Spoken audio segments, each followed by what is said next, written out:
Two Qs and two Es. Don't you know what that means? Yeah, two qualifications to the semi-finals. India, New Zealand go through the semi-finals, the final four of the Champions Trophy. Host nation, Pakistan, knocked out. Bangladesh, knocked out. That is a one-line summary of this result. New Zealand winning very comfortably. A cool, cold-blooded, clinical performance from the Kiwis, and Bangladesh really had no chance. Take a look at the summary and it'll tell you New Zealand, controlled this game beautifully. Bangladesh, all out 236, Bracewell, 4 wickets, a surprise star performer with the ball.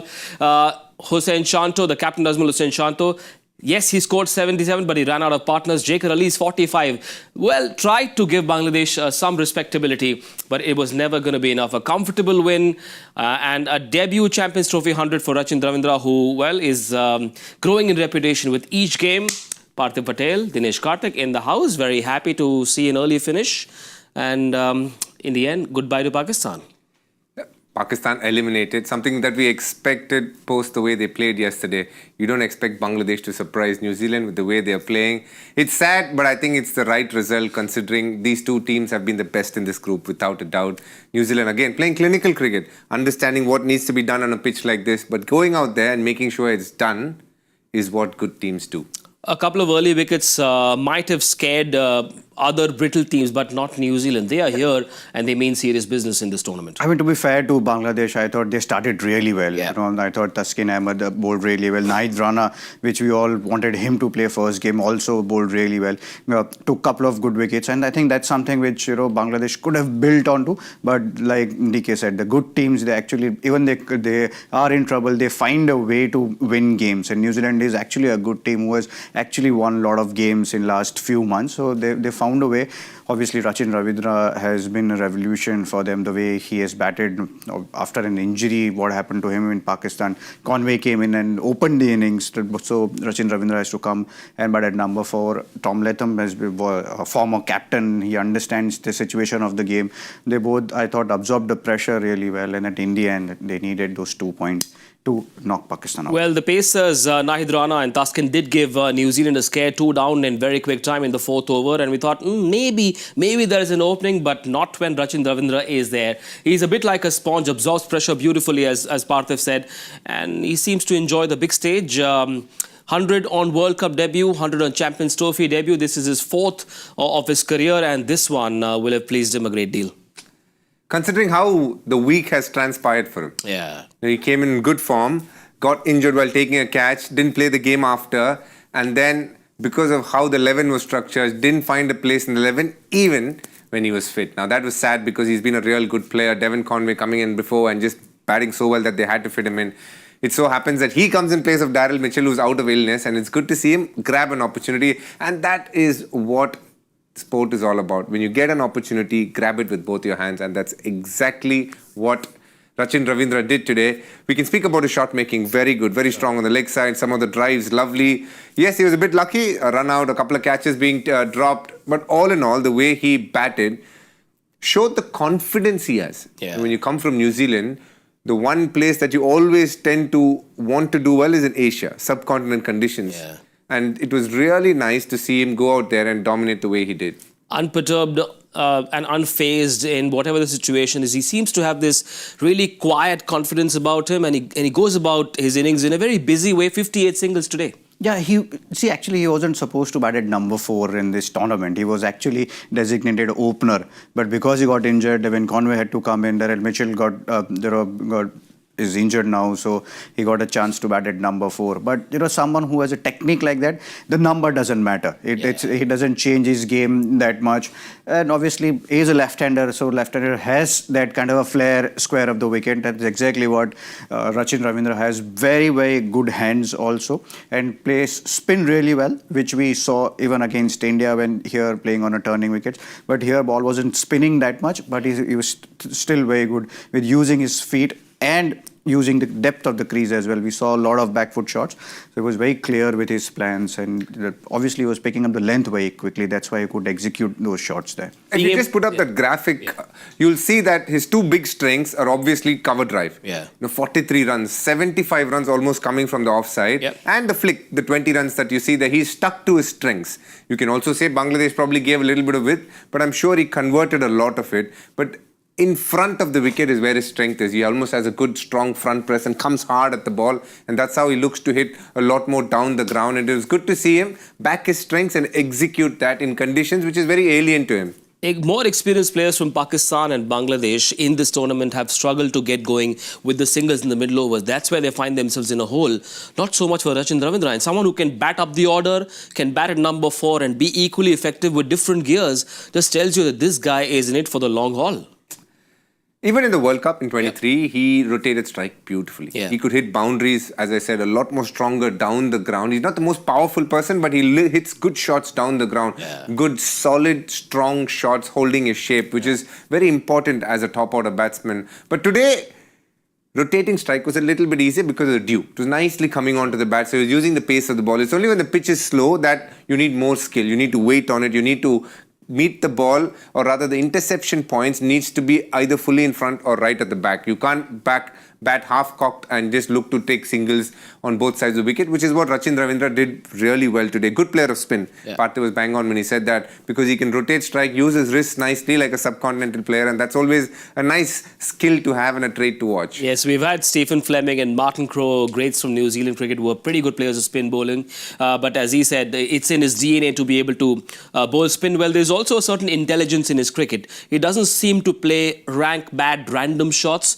Also doesn't look messy. There's no fuss about his batting. Looks simple and clean with the bat. If there is an example of a percentage cricket, we always talk about you need to play that percentage cricket. You get more rewards, you don't take that much of risk, but you get high rewards. And that's something which Rachin Ravindra does. He doesn't take that much of risk, but he has that ability to find gaps. He has that ability to hit boundaries down the ground. I think that's where the chances of getting out is lesser, and that's why he gets more success. That's why he gets more consistency out of his batting. So that's why he's getting those runs. As I said, but he doesn't have to change his game so much, whether it is spinners or fast bowlers. It's like his base is very strong, and that's why you see a lot of runs down the ground. If your base is strong, you see a lot of runs down the ground in front of the wicket, like DK mentioned.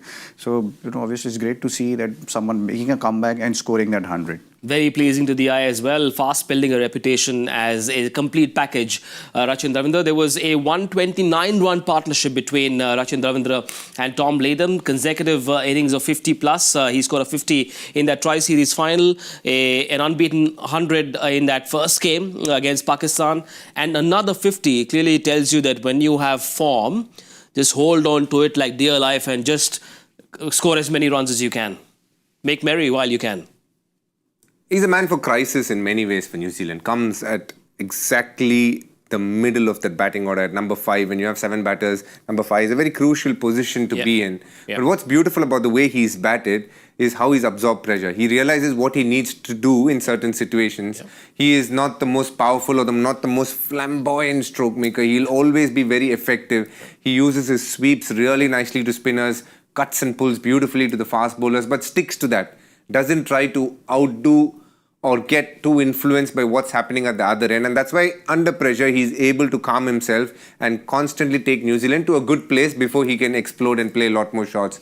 Today was an example of someone who's in form, but not taking it for granted. He came, took his time, played 76 balls for his 55, unluckily run out towards the end. Unluckily in the sense, bad call. Can't say unluckily, but bad call. But the innings in itself was one that was very disciplined. Yeah. He just was playing second fiddle to Rachin Ravindra, very happy doing that, even though he was the informed batter, didn't try to boss around the crease. He just played good cricketing shots, and percentage cricket is so important when you bat in the middle order. Again, that's shown through Tom Latham. And he was not in form before the tri-series final. Yes. His 4 prior scores were 0, 0, 0 and 1. So he just got a 50 in a tri-series, and then he made sure that now he's got a bit of rhythm, and then he converted into a 100 in last game. And the form is certainly back, and that you can see that here now he's got another 50. It was a slowish innings in that tri-series final. He scored that half century at a strike rate of less than 100. That seemed like a form-finding mission for him, which he did. And in the last 2 games, he's shown what he's made of Tom Latham. At one stage during the first Cricbuzz Combox, they lost the 3rd wicket. and we thought maybe Bangladesh have a chance. But then the middle order just didn't allow any more hiccups, and Glenn Phillips once again not out, 21 very comfortable runs. Michael Bracewell as well, contributing 11 to his 4 wickets in the first innings. So, well, it looks like New Zealand are on a mission to surprise the more fancy teams like the world champions Australia and India. Sometimes I feel New Zealand just get away being under the radar. They are a serious They prefer team. it, don't they? I think so. I don't know whether they prefer it. They're always given that underdog tag. You always feel like, oh, New Zealand, you need to support them. They're a very strong side and they play very well in multi-nation tournaments. Again, they put up a solid display of what it means to play as a unit. They're literally like their rugby team. They come together as a group, fight together. They have very limited skills in terms of what they can do, but they make sure they optimize it during a tournament. And yet again, another solid performance, one where each player did what he is supposed to do, which is always good to see. Not too many happy moments for Bangladesh, though, sadly, from their point of view, because the bowlers got a couple of quick breakthroughs. Nahid Rana and Taskin bowled their heart out in that opening spell. Not much thereafter. Mehdi Hasan Miraz was introduced very early. Rishad Hussain came in to bowl his first over, I think, in the 25th over. What else could the captain have done, Parthiv, with the ball? You rightly said Rishad Hussain could have maybe would have bowled maybe around power play time, because we saw one ball turning away sharply. But that's the only option which you have. You have a leg spinner in your team who can take wickets. So the only way Bangladesh could have won this game is by getting New Zealand bowled out. I mean, that's where you needed to get your main bowlers to bowl as many overs as possible. And that's where I thought Bangladesh missed the trick by getting your main leg spinner, attacking spinner, to bring him in a 25th over. Was it because there were two left-handers on the pitch? Is that the template that most captains seem to go with, saying, oh, two lefties, let's not go with the leg spinner? 100%. Yeah. Because they were two lefties, they play the sweep well. He didn't want to expose him too early, because after that, there had a couple of right-handers to follow. Glenn Phillips was there. So they probably wanted to wait for him, knowing that he was a key wicket as well. But it got to a stage where if you don't pick up one of these two, they're not going to reach that stage. So could he have brought him on earlier? Maybe a few overs earlier, for sure. But I thought Nahid Rana was very impressive. He bowled sharp. He bowled good lengths. You can see every time the New Zealand batter were hurried. Every time they weren't able to get into positions that early, they almost played it consistently to point, which tells you that he bowled with good speed. And I also thought Taskin bowled a good first spell. These were the plus points for them. Mehdi Hasan Miraz, a bit disappointing. He's a defensive bowler, but he was not able to get wickets through this tournament so far. He's played two, he's hardly got a wicket. So that is an area that they will look at. But that's his role, to be fair. They want him to be that defensive guy, which he's done pretty decently again as well. They need a wicket-taking spinner, which is probably Rishad Hussain, but definitely they might need to rethink the whole squad, not so much the bowling attack. This is a very decent bowling attack. So Rishad Hussain coming into bowling 25th over was not captain's call. It looks like a computers and data matchups call. Usually we decide so much on matchup. Okay, leg spinner is there, so you can't bowl to left-hander and all sort of things. We have numbers in front of you, but you have to understand the situation of the game also, because on the 25th over, the partnership was already 10 overs old anyway. So I mean, that's something which obviously Bangladesh will have to think. Nahid Rana, I like the look of him, bowls 140 plus comfortably, 22 years of age only. He does. I mean, that's something which we spoke about in first game also. We were very surprised that he did not play the first game, but they had to bring him in. He is one of the young bowlers who can actually surprise you.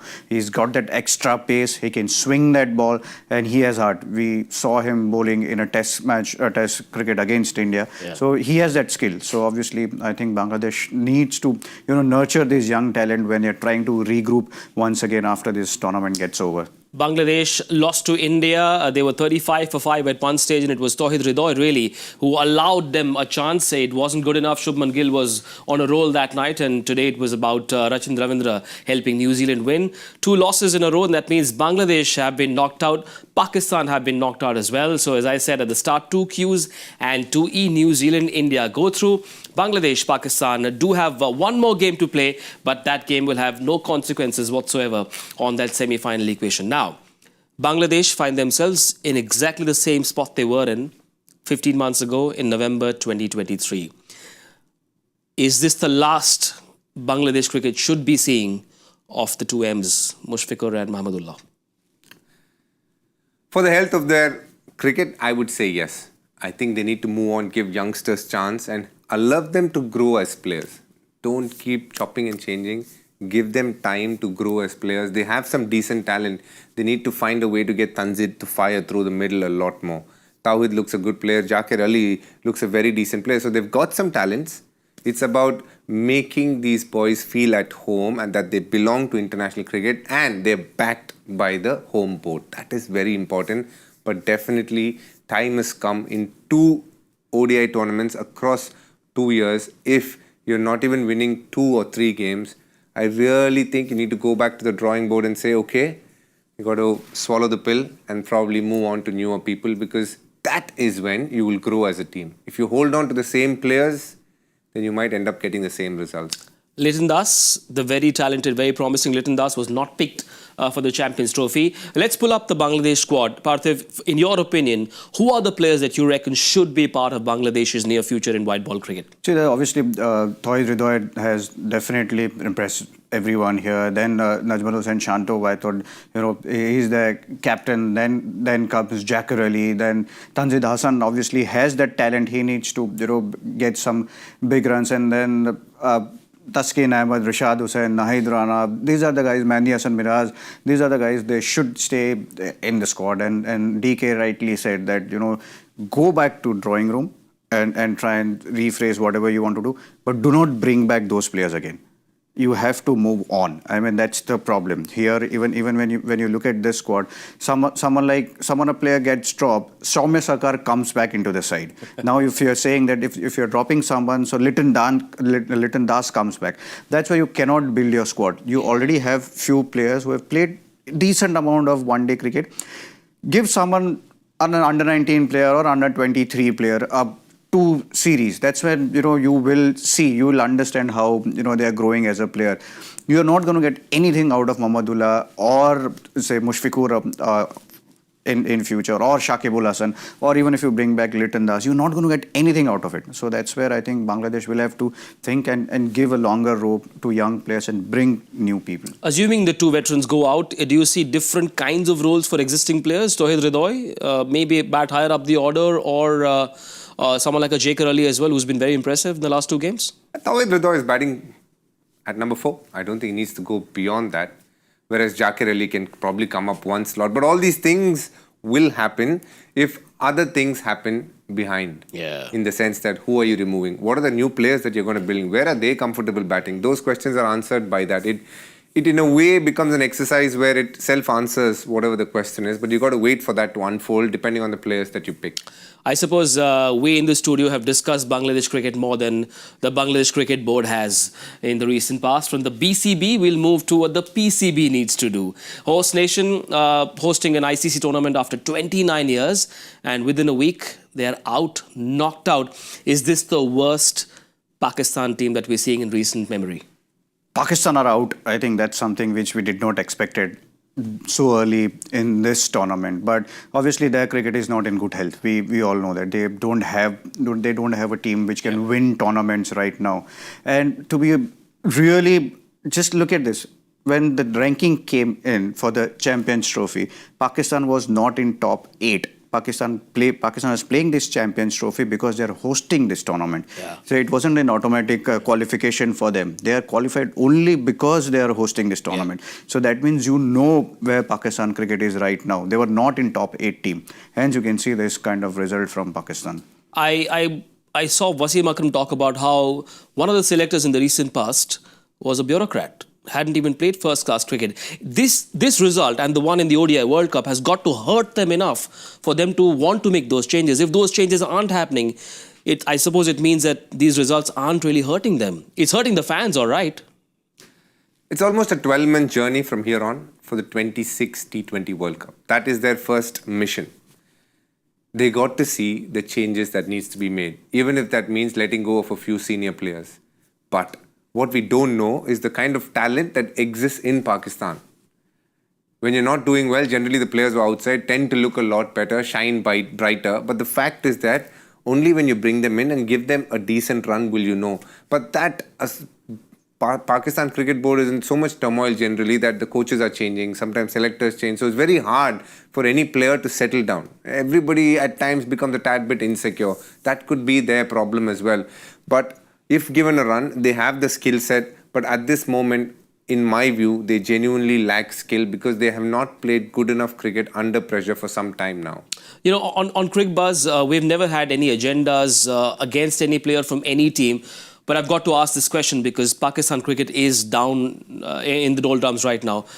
This obsession with Babar Azam and believing he is a king, is that something that's causing them a lot of harm as well? Yes, he's a good player, but have they oversold that product? See, obviously Babar Azam has that ability. We all know, how many runs he has scored. So that is the reason why the Pakistani public are expecting a lot out of him. Just the way we expect a lot from Virat Kohli. Every time Virat Kohli goes out to bat, we expect him to score runs. So to compare those, that Virat Kohli wins those big games, to Babar Azam, he actually doesn't win you those big games. He hasn't win you a single game against India.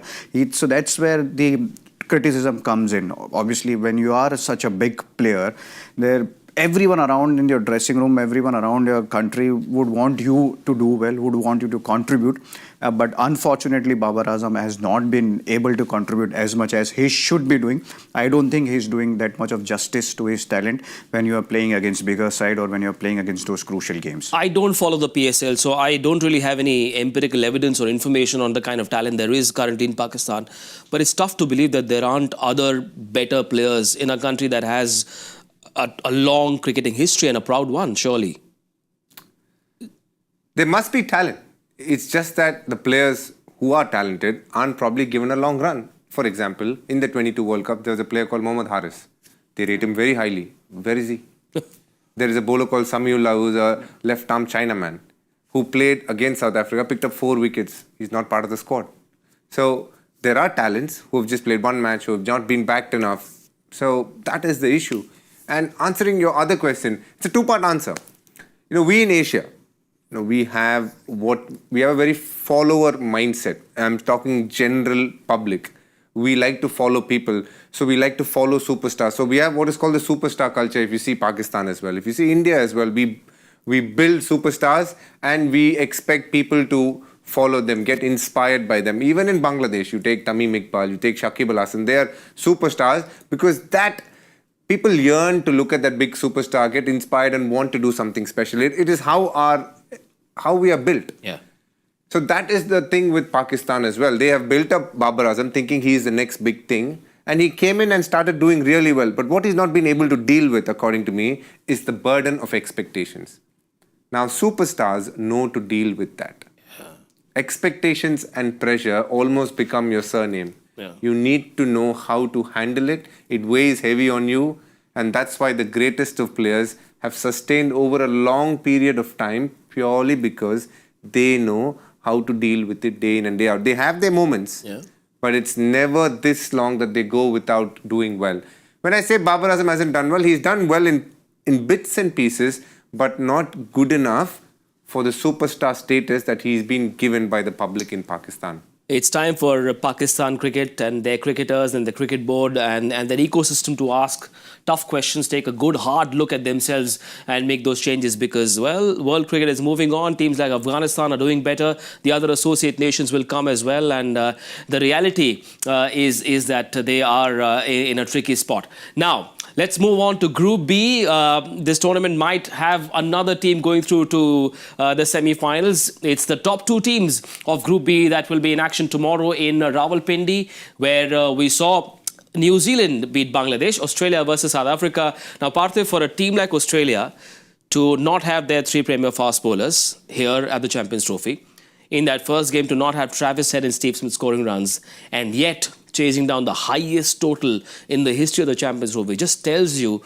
that this team has the ability to surprise all of us once again. Australia at ICC tournaments is a different beast.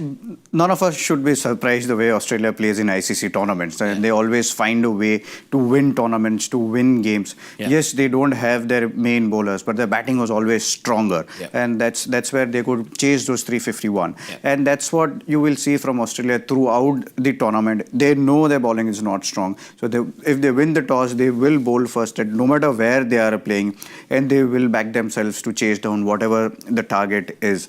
To be fair, Australia has grown up, all these young players have grown up seeing their teams winning World Cups year after year. So it's there, it's in their DNA to win games. It's in their DNA how to win tournaments. And that's what puts them into that mindset. Yes, the situation is tough, but we know how to find a way. There will be some Maxwell coming in and plays an inning like what he did against Afghanistan, where they're virtually out of the tournament. Yeah. They comes back into a tournament and wins that tournament. Yeah. And that's exactly the kind of situation was there in last game. 351. Yes, Josh Inglis is a very talented player, but he comes out and plays an inning of a lifetime, and that's what the Australian players does every time they step in for ICC tournaments. They'll just be hoping that they win the toss and can chase with that kind of bowling lineup. In this tournament, I think it's going to become a bit like IPL. Every team that wins the toss is going to chase because there is due in Pakistan for sure, and it gets better to bat in Dubai. So I don't see why any team would like to do anything different unless the pitch is diabolically different to what we're seeing, which I don't think is the case. So teams will definitely bowl first, without a doubt. Let's pull up the Australia squad and see if there is any possibility or need or scope for any change. Maybe bring in an extra spinner in Tanvir Sangha for one of the pacers. Maybe Ben Dwarshuis. Is that what you'd go with, or stick to this winning combination? Get the feeling they'll stick to the winning combination because the only challenge is in case they're bowling second, the wrist spinner becomes a non-entity a little bit. It's very hard to control as a wrist spinner. So that is the only thing that will play in their mind. I know that Ben Dwarshuis didn't have his best game. If at all anything, they can go to Aaron Hardy, which they won't because I feel they have decent fast bowling options. For the moment, they'll stick to the same squad purely because of the fact that they won the first game and will be feeling good. Changes for you? No, I don't think they're going to make any changes. So that's only one change. Could be a fast bowler for a fast bowler, just in case if they want to make changes. If in case they don't want to go with two left armers, they might just get an Aaron Hardy, a tall bowler who can hit the deck harder. That could be the only change. I don't see leg spinner coming into the 11. South Africa, meanwhile, have unearthed and discovered a brand new star. The Quinton de Kock era is well and truly over, and they found someone like Rickleton who does give you shades of Quinton de Kock. And how good was he in that last match? Coached a bit by Hashim Amla. They play in the same, not play. Hashim Amla is the coach of the franchisee that he plays for Lions. Very highly rated as a player. And even in the SA20, when I played with him, you can see the speed at which the ball goes off his bat is very different to a lot of others. So he's got a lot of skill. Mumbai Indians have him in the roster. He's definitely touted as the next big thing and definitely the successor to Quinton de Kock. They have a few good keepers. Henrik Klaasen is there. He's going to be playing. He's going to be probably replacing Tony de Zorzi in the 11. But the fact is that Ryan Rickleton is a very good player. They will have to rearrange the pieces because their main man in the middle order, Henrik Klaasen, I'm assuming will be fit after that left elbow tissue injury is what I heard. He comes in, presumably Parthiv for Tony de Zorzi, and that means you'll have to rearrange your top order. What do you do?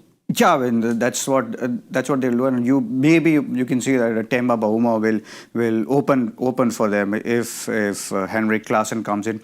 But just look at the squad. You had Tabraiz Shamsi, who's not playing this game. He was world #1 bowler for a while in T20 cricket, and someone like Tristan Stubbs doesn't find a place in this 11. So how good this 11 is, how good this South African team is, and they're very well led by Temba Bavuma. I think that goes under the radar. He hasn't lost a test match as yet as a captain. So, he leads the side really well. This squad, to me, I think that's along with India and New Zealand, this squad is someone who can challenge any team there. Balance very much like India, 6 bowling options, batting that runs very deep with Marco Jansen coming in at 7, I think.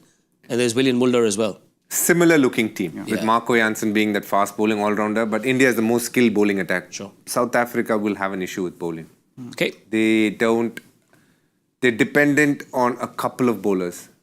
Kagiso Rabada, key for them, and to an extent Maharaj. The others, Marco Jansen is actually bowling nicely.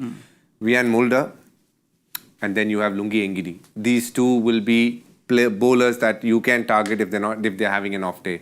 Australia beat South Africa in that World Cup semi-final, and I suppose, dare I say, this will be the most competitive, hard-fought contest in this ICC Champions Trophy. Very quickly, gentlemen, players to watch out for one each. Parthiv. Travis Head, I think he is in good form for Australia, and for South Africa, Temba Bavuma. I like Temba Bavuma. There are a lot of reasons to like him. Height is not the one reason, but I just like the way he leads the side and the way he bats. I concur. For me, Henrik Larsson. If he's playing, Yeah. I really rate him as a player. And from Australia, I'll be very, very keen to see how Glenn Maxwell bats and bowls in the next game. Right. What happened to our guessing game leaderboard? A couple of us came very close, couldn't really make the cut. I have dropped down to number 2, Virupa. Even in his absence, he seems to do better than the others because I have fallen down to number 2 rather. Joy at 3 as well, locked on points with me. DK at number 5, number 6. It doesn't matter. Once you're so low down, it doesn't matter whether you're 6th or 7th. Still a long way to go. Unfortunately, your air miles don't count in this contest, or else you'd be number 1. Right. That joke didn't work. It didn't fly. So I'm going to move on and tell you what happened to the joy factor question. What was it? Let's remind ourselves. Who scored the first ever double 100 by an English batter in India? I just randomly said KP, but I suspect it is someone from a much earlier era. I'm sure it was. So that's what we were thinking. KP was never, that name never crossed our mind at least. Let's find out. Let's find out what the answer is. Graham Fowler in 1985. My question to Joyda is, whenever he gives a question, it's got to do something with the day. Yeah. Something that is happening in and around, something that's recently happened. How did he get this question today? That is my question to Joyda. Is that correct, PB? Yeah, that's right. Is he a New Zealander who plays Is it his birthday, Graham Fowler's birthday? We will need to get Joy on a video call, but I guess at this hour, he might be fast asleep because he runs a few kilometers in the morning. So I think he's an early to bed kind of guy. We're done for the day. Oh, we need to tell the viewers who the winner is. Let's find out very quickly. Oh, Roman. Super Roman. Well done. Does he get a hi, hello? yeah. Yeah, of course. Well done, Roman. Well done. That is all the time we have for with the 2 keepers. We've had a fun Cricbuzz Live. Cricbuzz Live Hindi returns tomorrow for Australia, South Africa. Well done. Sai Mikhail returns tomorrow in this very chair. Clap, clap, clap. It's going to be a full house. It'll be another party. Tuesday night. And you will be in Hindi with your Hindi cum Punjabi accent. Yeah, of course. मैं अच्छा काम कर लेगा sir. And with that, I've decided to say goodbye, good night, and sweet dreams.